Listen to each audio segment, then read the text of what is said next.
네, 반갑습니다. 오늘 우리 계속해서 YBS를 통해서 우리 소요리 문답 같이 우리 공부하고 있습니다. 성경 말씀에도 나왔듯이 하나님께서 우리에게 원하시는 것은 하나님의 아들 그리스도를 아는 것과 믿는 것이 하나가 되어 온전함을 이루라라고 성경은 말하죠. 그래서 우리가 교리 또 요리 뭐 소요리 문답 같이 공부를 함에 있어서 아는 내용일 수도 있고 또 모르는 내용일 수도 있고 또 조금은 딱딱하게 느껴지는 좀 실제 내 지금 어떤 삶과 잘 이렇게 적용이나 접목이 안 되는 그런 좀 공부 같은 내용이라고 여겨질 수도 있지만 여러분 하나님을 바르게 알아가는 것이 우리의 신앙의 믿음의 시작인 줄 믿습니다. 그래서 오늘 또 우리 YBS 우리 소유리 문답 강의를 통해서 그리스도의 은혜가 더 깊어지는 시간 되기를 바랍니다. 우리 말씀 함께 보겠습니다. 빌립보서 2장 5절에서 8절까지 함께 보겠습니다. 빌립보서 2장 5절에서 8절.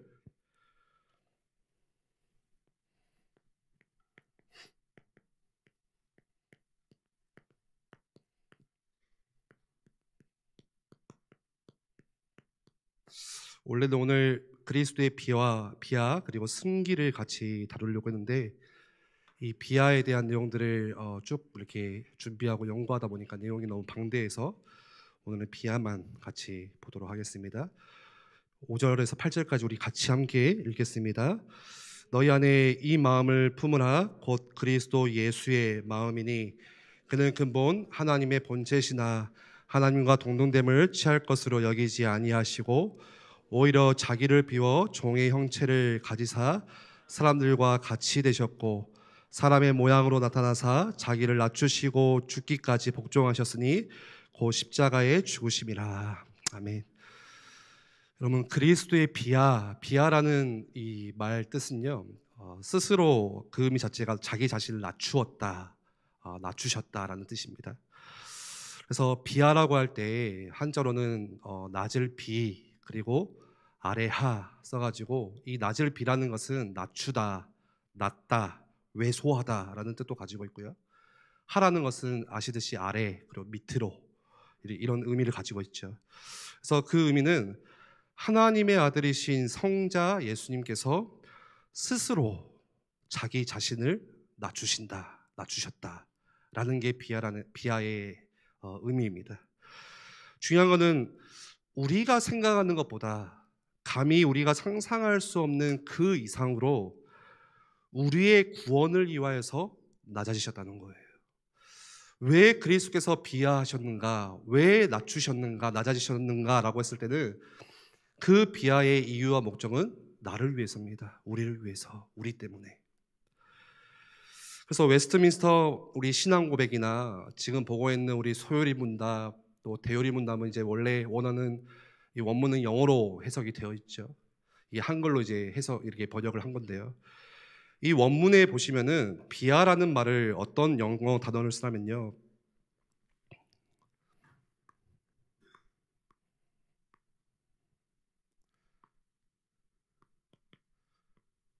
제가 영어를 잘 못해가지고 죄송합니다. 이게 맞나 모르겠네요. 휴밀리레이션이에요. 죄송합니다. 휴밀 예, 영어 실력이 들통났습니다. 이 휴밀리에이션이라는 단어를 쓰는데 우리가 생각하는 비하, 스스로 낮추었다라는 의미하고 조금 더 해석이 깊어요. 이거는 굴욕, 이 단어의 뜻은 수치, 뭐 같은 의미로 부끄러움, 또 비참, 이 단어의 뜻이 이겁니다. 이게 비하예요. 그러니까 굉장히 기분 나쁜 경험들이죠. 겪고 싶지 않은 경험들이고, 그런데 그것을 그리스도의 비하라고 설명을 합니다. 실제로는. 우리 오늘 문답 같이 보겠습니다. 27문 한번 띄워주시겠습니까? 제가 묻겠습니다. 그리스도의 비하는 어떤 내용으로 어떻게 되어집니까? 답하겠습니다. 비천한 상태에서 율법 아래 복종하신 것입니다. 그리고 이 세상의 여러 가지 비참함과 하나님의 진노하심과 십자가에서 저주의 죽음을 당하시고 장사 지낸 바 되어 얼마 동안 사망의 권세 아래 거하신 것입니다. 예. 오늘 이 교리 공부의 핵심은요, 비아라고 하는데, 이 비아의 4단계가 있습니다. 보통 이제 사중 상태라고 말을 합니다. 여기에 초점을 맞춰가지고 오늘 말씀을 쭉 같이 우리 공부를 하고자 하는데요. 비아의 사중 상태라고 할 때는 가장 첫 번째가 성육신의 비아, 그리고 두 번째는 전생에 이르러서 고난받으신 비아, 그리고 세 번째는 십자가에서 죽으심의 비아, 그리고 네 번째가 무덤에 장사 지낸 바 된 장사의 비아. 여기서 비아의 특징은 이 낮아짐이, 다시 말해서 이 굴욕과 수치가 점점 더 세진다는 거예요. 점점 더 강해진다는 것입니다. 그래서 이 사중 상태의 비아의 특징의 첫 번째가 그거를 점증적이라고 합니다. 점증적 비아. 점점 더 그게 강해진다는 거예요. 갈수록. 그러니까 그리스도의 비아, 그리스도의 낮아지심은 그냥 우리가 단순히 생각하는 것처럼 예수님이, 하나님이 사람이 되셨다, 십자가에 죽으셨다, 그 정도로 단순하지가 않습니다, 여러분. 오늘 우리가 공부하는 이 성경의 그리스도의 낮아지심이라는 것은 그리스도께서 여자에게 잉태하셔서 이 땅에 성육신으로 오시는 그 순간부터 십자가에서 죽으시고 장사되는 죽음의 권세 아래 놓이는 그 순간까지 예수님의 삶의 전체가, 인생의 전부가 다 굴욕수준 거예요. 그것을 오늘 같이 좀 보고자 하는데요. 여러분, 예수 그리스도의 낮아지심은요, 보통 십자가만 말하지 않습니다. 우리는 보통 십자가를 많이 생각을 하죠. 잉태부터 시작해서 죽으심까지 전부를 말하는 거예요. 전 생애를. 여러분, 예를 들어서 누가복음 우리 말씀 한번 찾아보겠습니다. 1장 31절. 오늘 말씀을 좀 많이 찾아볼 건데요. 누가복음 1장 31절 말씀. 우리 같이 한번 읽어보겠습니다.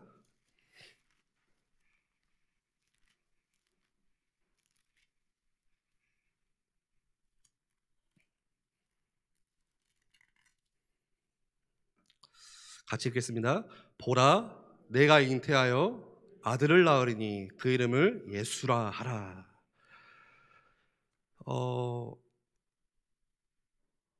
잉태하여 아들을 낳으리니, 다시 말해서 하나님께서 한 여자에게 태어나는 것 자체가 뭡니까? 이게 굴욕이에요, 사실. 그렇죠? 보통 우리는 예수님의 탄생을 기뻐하고 또 크리스마스가 되면 같이 기념하고 하지만 사실 그 자체는 하나님의 굴욕이에요. 그런데 이 굴욕, 낮아지심의 목적이 무엇인가? 누구 때문에요? 우리를 위해서라는 거예요. 나를 위해서, 여러분들을 위해서. 다시 말하면 목적이 있는 낮아지심. 철저하게 누구를 위해서요? 우리를 위해서. 그래서 오늘 읽었던 빌립보서 2장 7절 말씀과 같이 자기를 비워서 종의 형체를 가졌다. 여기서 자기를 비웠다는 것은 무슨 의미냐면요, 스스로 자신의 영광을 비우셨다는 거예요. 하나님의 영광을. 스스로 자기의 신성의 충만함을 비우셨다는 거예요. 더 정확하게는 그 신성의 충만함을 감추셨다라고 하는 게 정확한 해석입니다. 왜 그러냐면요, 비우셨다, 포기하셨다라고 우리가 해석을 하면요, 그 해석이 예수님의 신성을 축소하는 것처럼 들려지기 때문에 그래요. 그래서 그렇게 오해할 수 있기 때문에 전통적인 해석은 뭐냐면 신성을 감추셨다, 스스로. 그리고 참된 인성이 덧붙여진 상태, 그겁니다.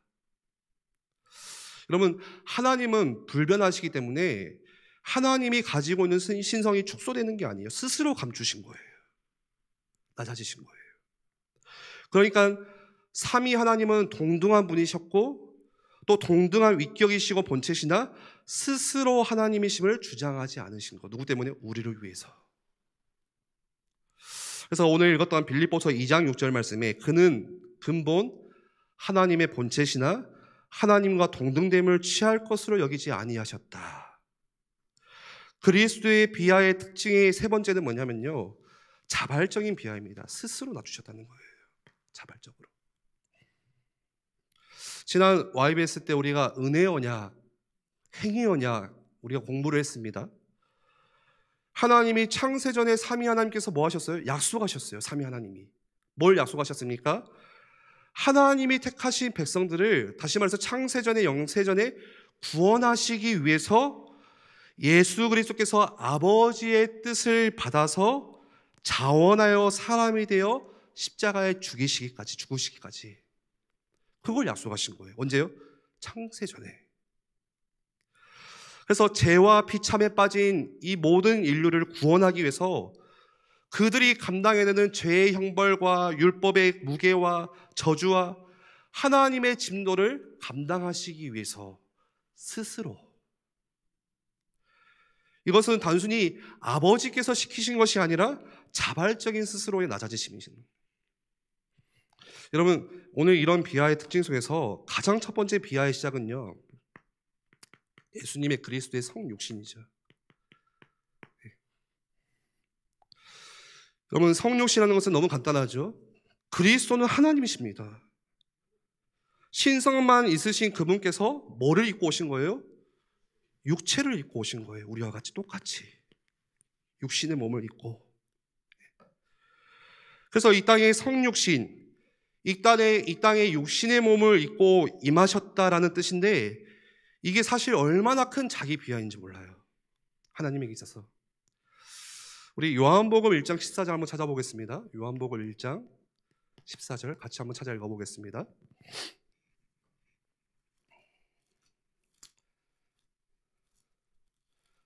같이 우리 읽겠습니다.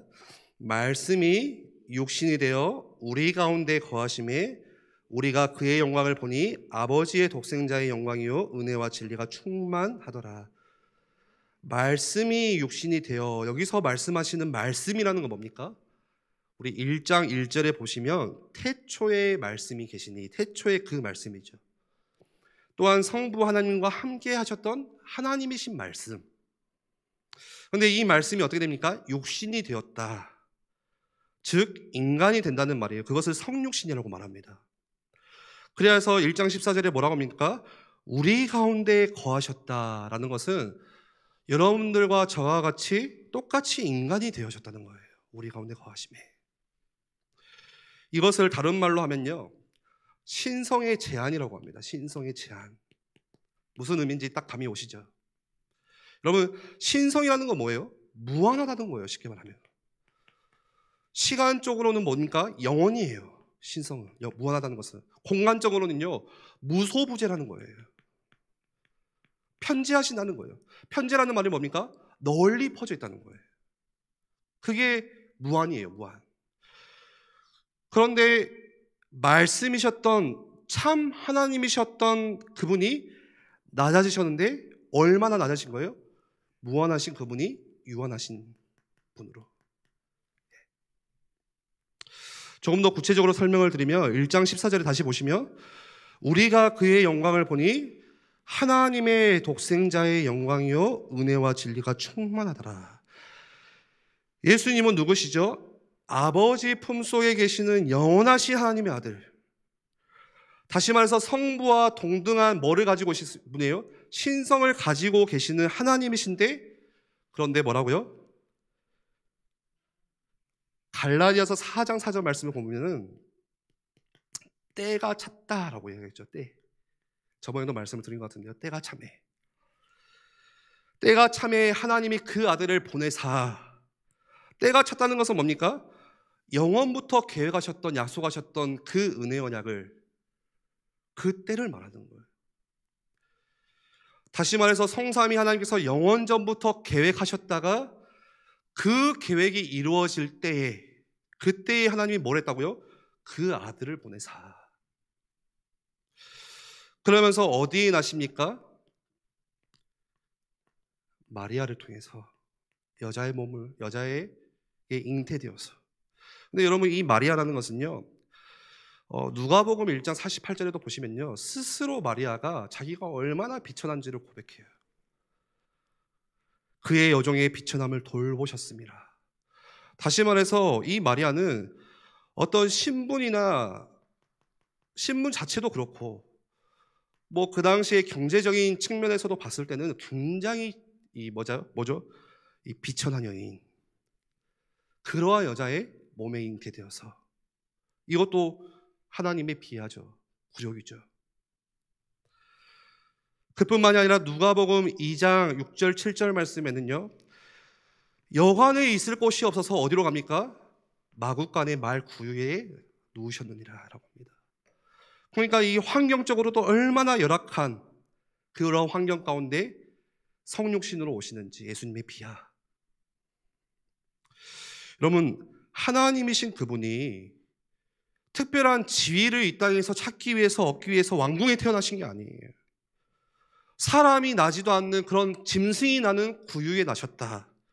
여러분, 보통 우리가 영웅이나 위인들이 태어나는 그런 설화를 보면요, 뭐 아래에서 태어났다, 용이 뭔가를 물어다 주었더라, 이런 탄생 설화가 있습니다. 왜요? 그 사람이 얼마나 위대하고 특별한지를 보여주기 위해서 하는 거예요.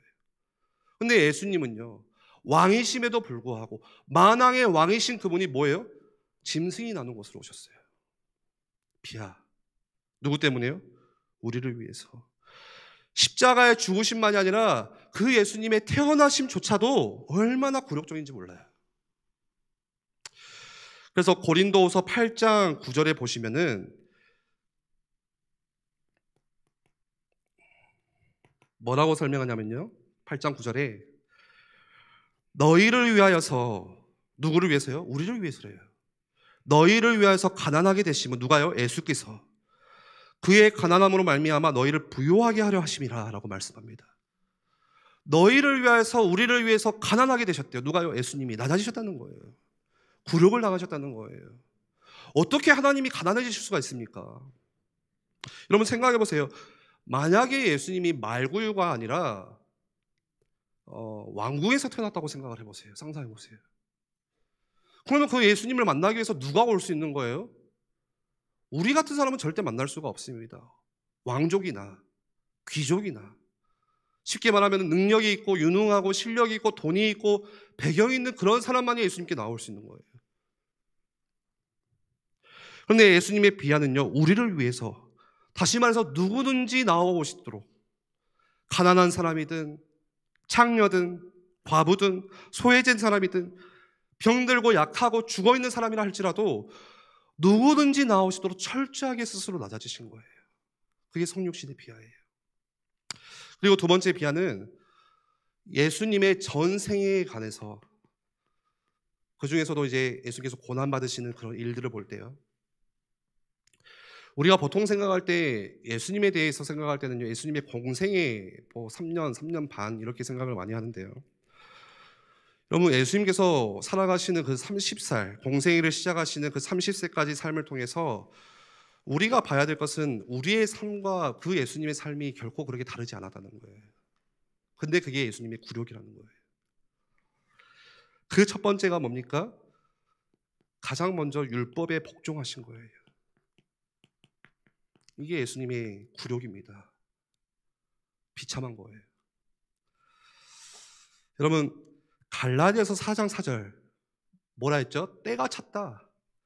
때가 참에 하나님이 그 아들을 보내사 여자에게서 나게 하시고, 그러면서 그 뒤에 뭐라고 설명하냐면 율법 아래에 나게 하신 것은 이라고 설명합니다.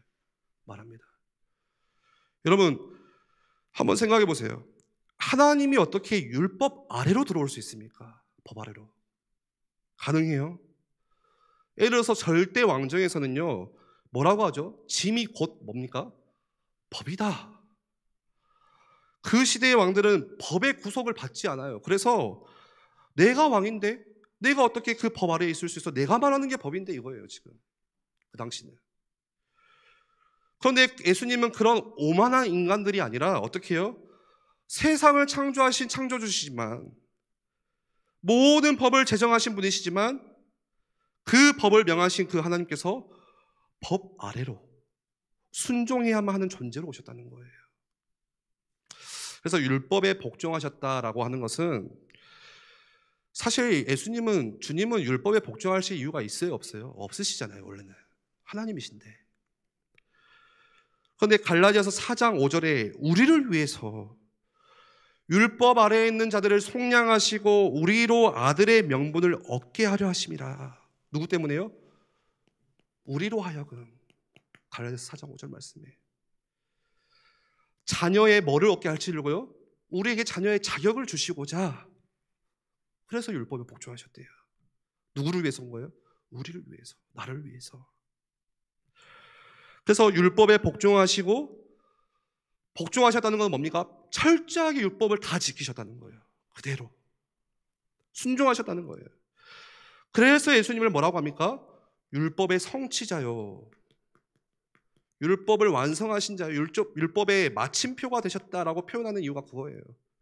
철저하게. 여러분, 율법이라는 것은 뭡니까? 율법이라는 것은요, 우리가 행위 언약의 측면에서 본다면요, 안 지키면 죽어야 되는 거예요. 여러분, 오늘 내가 구약 시대에 태어났다. 만약에 내가 오늘 율법을 어겼다 죽어야 되는 거예요. 피 흘려야 되는 거예요. 그래서 제사를 주셨잖아요. 제사도 율법의 하나로 주셨죠, 하나님이. 행위 언약의 측면에서 본다면 내가 그 율법에 불순종한다. 그럼 무조건 형벌이 따르는 거예요.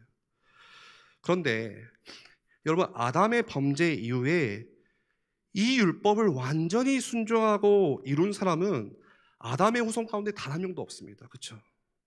모세와 수많은 이스라엘의 많은 사람들이 있었지만 한 명도 그 율법을 완전하게 지킨 사람 한 명도 없어요.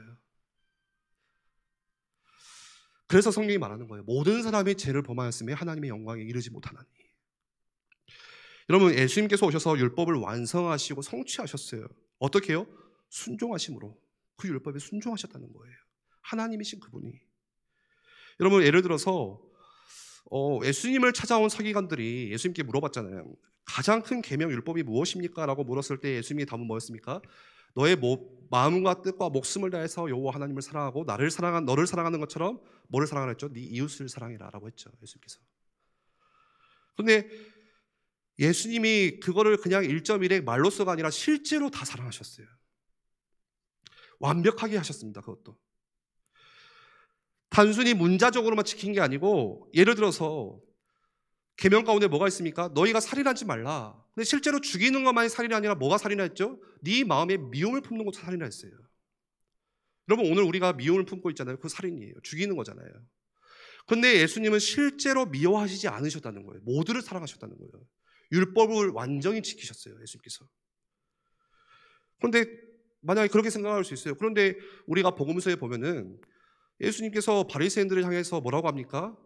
막 화 있을진저 하면서 독사의 자식들, 또 뭐 회칠한 무덤 막 이렇게 화를 내시잖아요. 그러면 우리가 그렇게 생각할 수 있어요. 예수님은 바리새인들에게 이런 사람들을, 서기관들을 사랑하시지 않으셨다. 그런데 그거는 어떤 표현이냐면요, 예수님께서 그들을 미워하셨다는 게 아니고 그렇게 말할 수 없습니다. 죄에 대한 하나님의 진노를 그대로 표현하신 거예요. 예수님께서 죄에 대한 하나님의 진노를 표현하신 거예요. 그러니까 간단한 예로 십자가에서 죽으실 때도 자기를 조롱하고 못 박은 그 사람들 향해서 뭐라고 합니까? 저들의 죄를 용서하십시오라고 예수님 기도하시잖아요. 다시 말해서 예수님께서 원수를 사랑하라 하신 그 말씀을 완전히 그대로 성취하셨다는 거예요, 실제로. 그래서 예수님은 그 순종을 삶에서 그대로 보여주셨어요. 누구를 위해서요? 우리를 위해서. 여러분, 우리는요, 율법을 성취해야지만 의로울 수 있는 존재예요. 그렇죠? 하나님의 진노 아래 있으니까. 여러분, 이신칭이라고 할 때 이신칭의 교리가 뭡니까? 하나님의 은혜로 말미암아 믿음으로 말미암아 의롭다함을 얻었다라는 거잖아요. 이신칭의 교리가. 다시 말해서 아무것도 내가 행하지 않았어요. 행한 게 하나도 없어요. 그런데 하나님의 전적인 은혜로 예수 그리스도를 믿음으로써 우리가 의롭다함을 얻었어요. 의롭다함을 칭하셨어요. 결국은 뭡니까? 이 그리스도의 의가, 그리스도께서 율법에 완전히 순종하시고 완성하시고 성취하심으로써 나타난 그 의가 우리에게 뭐가 된 거예요? 정가되었어요. 그래서 우리가 그리스도를 믿음으로 우리도 의롭다함을 받은 거예요. 내가 율법을 지킨 게 아닌데 믿음으로 의롭다함을 받은 거예요. 정가되었기 때문에 그리스도를 통해서.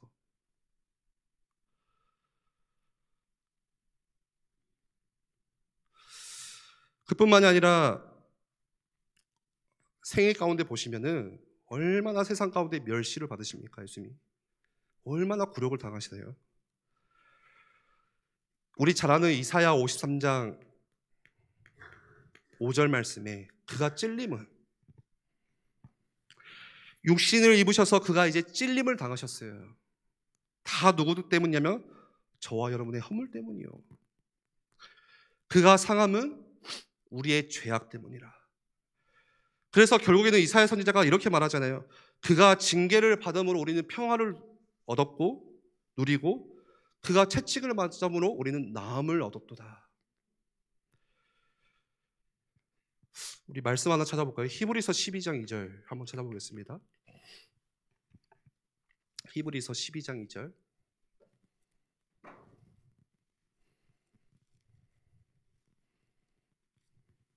같이 읽겠습니다. 믿음의 주요 또 온전하게 하시는 이인 예수를 바라보자. 그는 그 앞에 있는 기쁨을 위하여 십자가를 참으사 부끄러움을 개의치 아니하시더니. 여기서 이 부끄러움을 개의치 아니하셨다는 것은요, 개의치 않았다라는 게 조금 표현이 소극적으로 보이잖아요. 근데 굉장히 이거는 사실 적극적 표현입니다. 부끄러움을 개의치 않았다. 무슨 의미냐면요, 부끄러움을 멸시하셨다는 거예요. 멸시하셨다. 싫어하셨다는 거예요. 증오하셨다는 거예요. 부끄러움을. 여러분, 주님께서 십자가에서 부끄러움을 당하셨어요. 그 부끄러움을 당함으로써 부끄러움을 죽이셨다는 거예요. 누구죠? 마치 그런 표현이에요. 존 오웬이라는 신학자가 한 말대로 그리스도께서 십자가에서 죽으심으로써 죽음을 죽이셨다라고 표현했거든요. 그런 의미에서 그리스도께서 수치를 당하심으로써 부끄러움을 당하심으로써 우리가 받는 수치를 부끄러움을 죽이셨다는 거예요. 우리가 당해야 되는데. 그런데 어떻게 그 수치를 당하셨습니까? 방금 읽은 대로 그 앞에 있는 뭐를 통해서요? 기쁨을 위하여. 이 기쁨이라는 것은 이사야 53장 10절에서 12절에 보면요, 잘 나와 있어요. 잘 설명되어 있습니다. 어떤 기쁨을 바라보시고 부끄러움을 개의치 아니하셨는지. 거기에 이렇게 표현합니다. 여호와께서 기뻐하시는 뜻을 성취하리로다. 그가 자기 영혼에 수고한 것을 보고 만족하게 여길 것이라. 많은 사람을 의롭게 하며 또 그들의 죄악을 친히 담당하리로다. 성육신하신 그리스도께서 감추이신 그 자기의 영광을 바라보시는 거예요. 제가 말씀드렸죠. 감추이셨다. 그거를 바라보는 기쁨. 뿐만 아니라 또 어떤 비하를 당하셨죠. 생의 모든 시간 속에서. 여러분, 사탄의 시험을 받으시잖아요. 예수님이. 이거는 엄청난 굴욕이죠. 안 그렇습니까? 마태복음 4장에 보시고 누가복음 4장에 보시면, 여러분, 우리는 우리만 시험을 받는다고 하지만 예수님도 사탄의 시험을 받으셨어요. 그런데 한번 생각해 보세요. 감히 어떻게 사탄이 예수님을 시험할 수 있어요? 이거 말도 안 되는 거예요. 완전 굴욕이에요. 여러분, 창조주 하나님을 어떻게 사탄이 시험할 수 있습니까? 주님이 그런 아무것도 아닌 그런 하찮은 존재에게 시험을 받을 수 있어요. 심지어 시험 정도가 아니라 말도 못 걸어요. 사단은 예수님한테. 이거 완전 굴욕인 거예요. 그러니까 그뿐만이 아니라 성육신 하신 그 육신에 계속해서 연약함을 받으시기도 하죠. 연약함. 육신의 연약함과 끊임없이 싸우셨습니다. 예수님은 생애 속에서. 우리 히브리서 2장 18절 한번 읽어보겠습니다. 히브리서 2장 18절.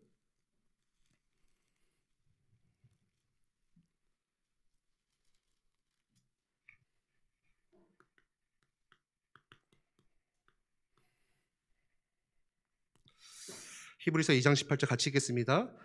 그가 시험을 받아 고난을 당하셨은즉 시험 받는 자들을 능히 도우실 수 있느니라. 여러분, 주님이 완전한 사람이시죠. 그래서 주님은요, 배고픔과 싸우셔요. 우리와 똑같아요. 뭐 그 당시 사람들이 역사학자 말로는 뭐 한 끼 먹고 살았다라는 그런 추론도 있습니다. 그러니까 배고픈 사람들이잖아요. 그래서 예수님께서 오병이어로 그 배고픔을 줄인 사람들을 먹여주시고, 지난 우리 이번 주의 말씀에도 그 많은 4,000명이었나요? 그 사람들을 먹이기도 하시고. 근데 주님도 스스로 배고픔과 싸우셨다는 거예요. 육신의 연약함과 함께. 여러분, 주님, 우리 생각에는 배고프면 돌 떡으로 만들어가지고 그냥 혼자 드시면 되지, 아무 데다 잡수신 게 아니에요, 사실. 여러분, 주님도요, 피곤함과 싸우셨어요. 여러분, 지금 나만 피곤한 게 아니에요. 예수님도 피곤하셨어요. 뭐 예수님은 하나님이시니까 피곤함도 없을까? 그건 완전히 이단적인 생각이고요. 여러분, 장정이라도 궁핍하고 피곤함을 느끼는데 그들을 독수리같이 다시 날아가게 할 수 있을 만큼 그 능력이 하나님께 있는데요, 그 능력이 하나님이 피곤하셨다고요. 목마르셨다고요. 그 능력을 가지신 전능자 하나님이 우리 생각에는 에이, 사람이니까 라고 말할 수 있겠지만 아니에요. 그분은 그러실 이유가 전혀 없는 분이에요. 그런데 피곤하시고 굶주리시고, 그 자체가 굴욕이에요. 비하의 굴욕. 여러분, 어떻게 창조주 하나님께서 배고프실 수 있고 그런 우리들이 가지고 있는 인간의 욕구들과 하나님이 싸우실 수 있습니까? 그래서 히브리서 2장 18절에 그렇게 말하잖아요. 시험을 받는 자들을 능히 도우실 수 있느니라. 그렇게 여러분, 오늘 여러분들의 배고픔을 예수님이 아시는 거예요. 나의 굶주림을, 피곤함을, 견딜 수 없는 그런 탈진함을 주님이 아시는 거예요. 우리를 위해서라고 말씀하세요. 그래서 신학자 조나단 에드워즈는 그렇게 말했어요. 영광스러운 하나님의 아들이요, 하늘과 땅의 창조자가 이로부터 겪은 수치가 얼마나 큰 것인지 생각해봐라. 약 30년 동안 그는 노동자 사이에 섞여서 아무에게도 알려지지 않은 무명의 삶을 사셔야 했으며, 그동안 다른 노동자들과 같이 무시당했으며 세상에 알려지지 않았었다. 여러분, 우리가 보통 생각하는 예수님의 공생애, 이때만 생각하는데 성경이 뭐 그것만 기록하고 있으니까 뭐 어렸을 때 뭐 성전에 올라간 사건도 잠깐 기록되어 있죠. 근데 30살까지 뭐 했는지 기록이 안 돼 있어요. 근데 한번 상상해 보건데 어땠을까요? 예수님 역시도요, 먹고 살기 위해서 아버지로부터 그 목수의 일을 불려받아 가지고 똑같이 목수 일을 하셨다는 거예요. 이 에드워즈의 말에 의하면. 무시도 당하고. 예수님이라고 창조자시니까 막 맞는 것마다 다 화려했을까요? 아니요. 빠꾸도 먹고. 네 왜 이따위로 일하냐. 여러분, 우리가 직장에서 당하는 그 어려움을요, 예수님도 당하신 거예요, 사실. 우리가 상상해 보건대. 막 평탄했습니까? 우리가 직장에 가서 실수하면 욕도 먹고 하듯이 예수님도 목수일 하면서 욕도 먹고 드시고 핀잔도 받으시고. 여러분, 그런 굴욕을 다 당하셨을 거라고 한번 생각해 보세요. 하늘과 땅을 창조하신 창조주께서 30년 동안 사시는 그 삶 동안에 단순히 그 집안이 부유한 집은 아니잖아요. 얼마나 돈이 없으면 말구유회로 갔겠습니까? 그러니까 그런 형제들과 같이 뭐 행복하게, 기쁘게, 안락하게 그렇게 교제하면서 식사하고, 감히 우리는 알 수 없지만 똑같았을 것 같아요. 오늘 우리가 하루하루 사는 게 고단하고 피곤하듯이 예수님도 피곤하셨고 고단하셨고 똑같은 사람이시기 때문에 중요한 건 뭐예요? 그 모든 것 자체가 낮아지심이라는 거예요. 예수님의 굴욕이라는 거예요. 상상할 수 없는. 세 번째로, 그리스도의 죽으심에 의한 비하는 어떤 겁니까? 여러 가지가 있겠지만 유다에게 배반당한 거 뿐만 아니라 제자들도 예수님을 등 돌리고 떠난 거, 이거 굴욕이잖아요. 유다가 얼마에 팔죠? 30냥은요 그 당시 그냥 종 하나의 몸값이랑 똑같습니다. 팔려면 더 팔던가. 얼마나 굴욕이에요, 30냥이. 요한복음 6장에 보시면 예수께서 이제 막 사람들을 오병이어로 먹이시고 배부르게 하시고 이제 그러면서 긴 설교를 하시는데 사람들이 배부를 때는 좋아요. 근데 예수님의 설교 들으니까 잠 오는 거예요. 못 알아먹겠어요. 그러니까 막 이제 사람들이 떠나거든요. 이제 하나 둘씩. 그러니까 예수님께서 남겨진 제자들에게 뭐라고 말씀하셨죠? 너희들도 가려느냐? 저희들은 안 가겠습니다. 양식이 여기 있지 않습니까? 라고 했는데, 그러면서 뒤에 하신 말씀 예수님이 뭐라 했었죠? 너희 중 하나가 마귀다. 무슨 말이에요? 지금 예수님은 자기를 배반할 제자가 누군지도 아셨죠. 그런데 생각해 보세요. 아셨음에도 불구하고 그를 내쫓지도 않으시고, 아셨음에도 불구하고 그 사람과 계속 같이 유다와 함께 했어요. 여러분, 이게 보통 일입니까? 보통 일이 아니잖아요. 사랑하는 친구에게 배신을 당했어요. 그뿐 아니라 제자들조차도 예수님을 버렸잖아요. 요한복음 13장에 보시면 예수님께서 유월절 식사를 하기 위해서 이제 제자들과 함께 모이시면서 뭐라고 말씀하셨냐면, 제자들을 사랑하실 때 끝까지 사랑하시느니라 라고 말했어요. 끝까지. 그리고 수건을 들으시고 제자의 이 발을 대야에 물을 받아가지고 씻겨주시는데, 여러분, 주님은 끝까지 제자들을 사랑했습니다. 그런데 이 12제자들은 다 배반하고 떠났어요. 예수님이 죽으실 때, 고난받으실 때. 그러니까 주님처럼 배신을 당하고 버림을 받고 고독함을 느끼신 분은 사실 없어요. 여러분, 고독이라는 게 뭡니까? 고독이라는 것은요, 여러분, 우리 남자들이 고독하다, 고독스럽구만 하잖아요. 죄의 결과가 고독이에요. 하지 마세요. 여러분, 고독이라는 것은 뭐냐면요, 아담이 범죄하고 나서 아담에게 주어진 죄의 결과가 고독이에요. 고립이에요. 고립되었어요. 숨었어요. 그래서 창세기 3장에 보시면은 아담이 범죄하고 나서 숨잖아요. 내가 벗었으므로 두려워하여 숨었나이다. 그런데 하나님께서 21절에 뭐라고 하죠? 아담에게 가죽옷을 입혀주시죠. 가죽옷을. 아담과 그의 아내를 위해서 가죽옷을 지어. 여러분, 이 가죽옷도 뭐죠? 그리스도를 예표하잖아요. 결국은 뭡니까? 그러니까 예수님은 철저하게 이 죄의 결과를 감당하셨다. 직접 완전히 고립이 되셨다. 어디까지요? 아버지가 당신을 버리시는 그 자리까지. 그래서 예수님께서 나의 하나님 어찌하여 나를 버리시나이까, 엘리 엘리 라마 사박다니. 그 자리까지 고독의 자리로, 고립의 자리로 죄를 담당하셨어요. 그리고 두 번째로, 세상에서 얼마나 조롱을 당하고 배척을 당합니까? 우리가 절대 당하기 싫은 거잖아요. 요한복음 1장 11절 우리 한번 읽어보겠습니다. 찾아서 요한복음 1장 11절 같이 한번 찾아보겠습니다.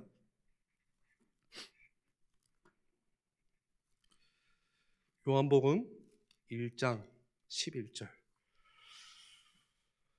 같이 읽겠습니다. 자기 땅에 오매 자기 백성이 영접하지 아니하였으나. 예수님이 자기 땅에 오셨다는 건 뭐예요? 모든 것들을 창조하신 자기가 만든 그 땅에 온 거예요. 쉽게 말하면 왕이신 그분이, 만왕의 왕이신 그분이 자기가 만드신 그 땅에 왔는데 백성들이 반기지를 않아요. 반기지 않았다라고 하면요, 조금 이렇게 소극적인 표현이지만 아는 거예요. 나중에 요한복음 결론에 가면요, 배척합니다. 예수님을 백성들이. 왕이신데, 그분이 자기 땅에 왔는데, 그런데 예수님은 자기의 권리를 주장하지 않으시잖아요. 내 땅인데 이렇게 하지 않으신 거예요. 이제 다 죽어버려, 나가버려, 이렇게 안 하셨다는 거예요. 예수님은 스스로 굴욕당하시고. 누구 때문에요? 나 때문에. 하나 더 찾아볼까요? 누가복음 18장 같이 보겠습니다. 32절에서 33절, 누가복음 18장 32절에서 33절 같이 읽겠습니다. 인자가 이방인들에게 넘겨져 희롱을 당하고 능욕을 당하고 침뱉음을 당하겠으며 그들은 책짓질하고 그를 죽일 것이나 그는 3일 만에 살아나리라 하시되. 여러분, 이런 일들을 주님이 말씀하신 대로 다 겪으시죠. 예수님을 사람들이 주먹질해요. 예수님께 침을 뱉어요. 저는 제가 지금까지 살아오면서 제 경험에 침뱉음 당해본 적은 없는 것 같아요. 주먹은 몇 번 많이 맞아봤는데 침뱉음 당해봤다면 딱 한 번 있습니다. 제 아들들 어릴 때 이렇게 안다가 침이 떨어져가지고 침이 입으로 들어가는 그런 침뱉음. 그거는 근데 침뱉음이 아니죠. 거의 침뱉는 굴욕을 당해본 적이 없을 거예요, 우리 살면서. 혹시나 누가 침뱉으면 어떻습니까? 난리 나겠죠, 이제는. 그때는 죽겠죠, 이제 서로. 그런데 예수님은 다시 말해서 한 인간이 겪을 수 있는 최고의 굴욕, 최대 한도를 겪으셨다는 거예요, 우리를 위해서. 그리고 또 어디에 서십니까? 빌라도의 법정 앞에 많은 사람들을 앞에 박해를 받는 고통을 당하시잖아요. 예수님은 빌라도의 법정에서 사형 선고를 받으셨어요. 그런데 예수님이 누구세요? 예수님이 심판자사세요. 최후의 심판주가 예수님이시잖아요. 모든 인간을 심판하실 심판주시잖아요. 그런데 그분이 세상의 법정에 섰다는 거예요. 그리고 어땠습니까? 세상의 총독에게 아주 불의하게 사형 선고를 당했다는 거예요. 그리고 예수님을 사람들이 채찍질하고 박해하고. 그런데 주님이 받으신 그 재판의 판결은요, 세상의 그 어떤 판결과도 비교할 수 없을 만큼 가장 불의하고 억울한 재판. 여러분, 이 세상의 재판에서 과연 얼마나 정의가 실현될 수 있을까라고 우리는 생각할 수 있겠지만, 주님이 받으신 재판보다 더 불의한 재판은요, 없어요. 주님만이 가장 억울한 재판을 받으신 거예요. 그뿐 아니라 죽음의 공포를 느끼시고 어둠의 권세에 짓눌리시고 하나님의 진노를 감당해야 되는 비야. 여러분, 죽음의 공포와 어둠의 권세와 싸우고 하나님의 진노를 감당하시는, 여러분, 예수님께서 죽음의 공포를 느끼셨을까요? 예, 완전 느끼셨어요. 어떻게 예수님께서 그러면은 어둠의 권세와 싸우시고 하나님의 진노의 무게를 감당하셨습니까? 종교 개혁자 마틴 루터가요, 정말 멋진 이야기를 했는데 뭐라고 말했냐면은, 그리스도처럼 죽음을 두려워했던 사나이는 없다. 엄청 느끼셨다는 거예요. 왜냐하면 그분만이 진짜 죽음을 아시기 때문이다라고 했어요. 여러분, 죽음을 아세요? 모르죠. 왜요? 안 죽어봤으니까. 죽음의 무게가 얼마나 무서운지를 아세요? 몰라요. 간접적으로 느껴봤을 뿐이에요, 우리는. 그리고 죽은 자는 말이 없기 때문에 우리는 죽음의 무게를 누가 말해줄 수가 없어요. 그런데 예수님은 그 죽음의 공포와 무게를 아시는 분이세요. 그래서 겟세마네 동산에서 얼마나 이 땀이 피가 될 정도로 기도하셨습니까? 아버지, 이 잔을 피하게 해주십시오. 여러분, 한 가지 아셔야 될 것은요, 예수님의 죽으심은요, 순교자의 죽음과는 완전히 성질이 다릅니다. 순교자의 죽음은요, 우리가 그렇게 생각할 수 있잖아요. 예수님이 죽으실 때, 기도할 때 이 잔을 피해 주십시오 하지 말고 겸허하게 받아들이면 얼마나 멋있을까, 순교자들처럼. 죽음의 성질이 달라요, 여러분. 모르기 때문에 그래요, 우리가. 뭐가 다릅니까? 순교자들의 죽음은요, 그리스도로 말미암아서 그 죽음의 성격이 바뀐 죽음이에요. 그래서 이 순교자의 죽음은 지금 나의 죽음이 얼마나 영화로운 죽음인지 알고 순교를 한 거예요. 그러니까 겸허하게 받아들이는 거예요. 그러나 예수님의 죽으심은요, 다릅니다. 죄와 벌로서의 죽음이에요. 영화로운 죽음이 아니라. 모든 사람들의 죄에 대한 형벌과 율법의 저주와 하나님의 진노를 감당해야 되는 유일한 죽음이에요, 이거는. 그러니까 예수님께서 엄청 공포를 느끼시는 거예요. 그래서 예수님은 죽음을 아셨기 때문에 두려워하셨어요. 제가 어렸을 때 착각했던 게, 예수님을 오해했던 게 그거였어요. 예수님은 죽음을 두려워하시지 않고 죽으시고 우리를 위해서 승리하셨지, 막 승리만 했는데 너무 두려워하셨다는 거. 그리고 자기 생명을 어떻게 합니까? 속죄제물로 드리심으로, 자기 생명을 속죄제물로. 이사야서 53장 1절 말씀에 보시면요, 글씨가 죄송합니다. 여호와께서 그에게 상함을 받게 하시기를 원하사 질고를 당하게 하셨은즉 그의 영혼을 속건제물로 드리기에 이르면, 하나님 아버지께서 아들은 신 예수 그리스도가 완전히 상하시도록, 이 상한다는 것은요, 으스러졌다. 영어로 크러쉬, 완전히 으깨졌다는 거예요. 짓눌렸다는 거예요, 완전히. 그냥 우리가 막 상했다 이게 아니고. 그러면서 하나님의 기쁨을 성취하기 위해서 예수 그리스도께서 십자가에서 으깨지시기를, 으스러지시기를 원하시고 바라셨다는 거예요. 그래서 그 길로 속죄제물로 자기 자신을 드리신다. 여섯 번째로 십자가 죽으심. 예수님의 완전한 비하죠. 여러분, 십자가의 고통과 수치와 저주받음. 당시의 십자가 형벌은요, 로마 시민들은 십자가 형벌을 절대 안 받습니다. 누가 받냐? 노예나 아주 중재인이나 허용되는 죽음이에요. 십자가 형틀은. 왜냐하면 로마 시민들은 어떤 생각이 있었냐면 죽음의 순간에도 인간의 전hom성을 생각해 줬어요.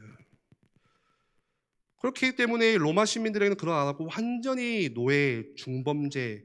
근데 이 십자가를 매달릴 때 이게 수치의 최고의 형틀이에요. 옷을 다 벗겨요. 우리가 보통 예수님의 그런 십자가 사진을 보면요, 옷을 좀 두르고 계시잖아요. 그거는 신성 모독이라고 해서 두르신 거예요. 원래는 다 벗겼어요. 그리고 십자가에 다 벗깃을, 빨간 벗깃을 매달아 놓는 거예요. 여러분, 인간도 못하는 그런 굴욕을, 경험할 수 없는, 겪을 수 없는 수치를 누가요? 예수님께서. 그리고 그리스도께서 마지막으로 장사되심으로. 고린도전서 15장 3절 4절에는 바울 사도가 장사되셨다라고 하면서 이게 얼마나 역사적 사실인지를 말씀하고 있고요. 그리고 사도행전 3장 15절 말씀에는, 이건 조금 중요한데요, 베드로가 뭐라고 설교하죠? 너희가 생명의 주를 죽였다. 사람들 앞에서 그렇게 베드로가 담대히 설교하잖아요. 이 성령의 충만함을 입은 베드로가. 여러분, 생명의 주가 죽임을 당하셨다. 이 생명의 주라는 것은요, 생명의 이 주라는 것은요, 창시자라는 거예요. 생명의 근원이라는 거예요. 생명을 부여하실 수 있는 분이라는 거예요. 그런데 그 생명의 근원이 어떻게 죽을 수가 있어요? 그래서 죽기 위해서 성육신 하신 거예요. 못 죽으니까. 그래서 인간의 몸을 입고 오신 거예요. 죽으려고. 그래서 영원하신 하나님께 죽음이라는 것은요, 굴욕이죠. 그리고 사흘 동안 죽음의 상태로, 말 그대로 죽음의 권세 아래 계시죠. 사흘 동안 무덤에, 아무나 빛도 없는 저 밑바닥 수월로. 보통 성경에 뭐 지옥으로 갔다 왔다, 이거는 조금 다른 해석이고, 이거는 뭐 설명하기가 너무 복잡하고 넘어가겠습니다. 그러니까 전능적인 비하의 성격으로 봤을 때 가장 이게 비하의 절정이죠. 죽음의 권세 아래 놓인 거. 네, 끝으로 적용할 점입니다. 우리가 교리 공부하면서요, 조금 적용할 것을 많이 찾아봐야 될 것 같아요. 첫 번째는요, 여러분, 그리스도에 대한 말씀을 우리가 듣고 읽고, 특히나 우리 지금 마가복음 말씀이 지금 예수님의 사역이잖아요. 그러면요, 그 말씀을 조금 묵상하실 때 어떤 측면에서 묵상하시냐면, 오늘 우리가 배운 대로 비하의 측면에서 묵상하실 필요가 정말 필요합니다. 여기서는 잘 우리가 묵상을 놓쳐요. 많이 놓쳐요, 정말로.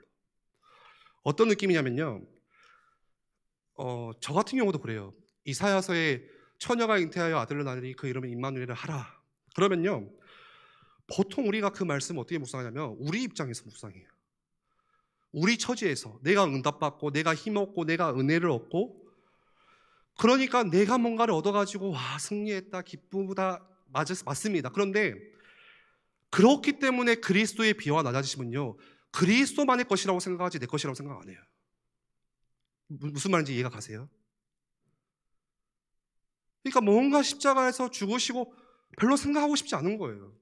승리하셨는데 이것만 생각하는 거예요, 우리가. 조금 더 설명을 드리면, 좀 적용점을 드리면요, 그렇기에 여러분 오늘 읽었던 빌립보서 2장 5절 말씀, 여러분, 그리스도인이라는 건 뭡니까? 크리스찬, 예수를 믿는다라는 것은 뭐예요? 교회 다니는 게 그리스도인입니까? 아니요. 마당만 밟고 가면 그리스도인 아닙니다. 이사야서에서 나오는 것처럼. 뭐가 그리스도입니까? 예수님이 가신 발자취를 따라가는 게 그리스도인이에요. 그러니까 초대교회 당시에 그리스도인이다 그리스도인 한 거 뭐예요? 예수님의 말씀을 그대로 행했다는 거예요. 따라가고 순종하고.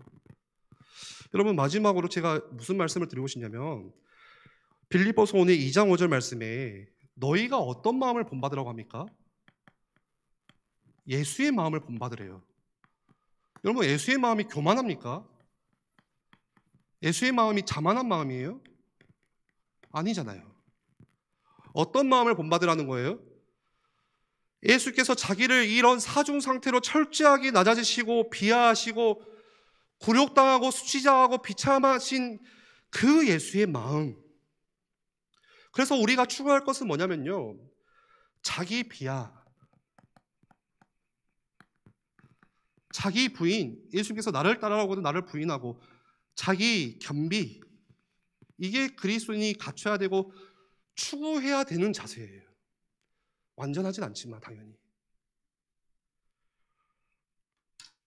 여러분, 우리는 죄인입니다. 그렇게 나를 드러내려고 하고 우리가 가지고 있는 습성은 교만해요. 여러분, 저 얼마나 교만한지 모르시죠? 모르실 거예요. 감추고 있으니까. 저 엄청 교만합니다, 여러분.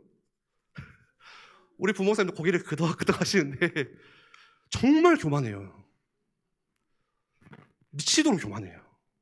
네. 막 소름 돋을 만큼 교만해요, 제가.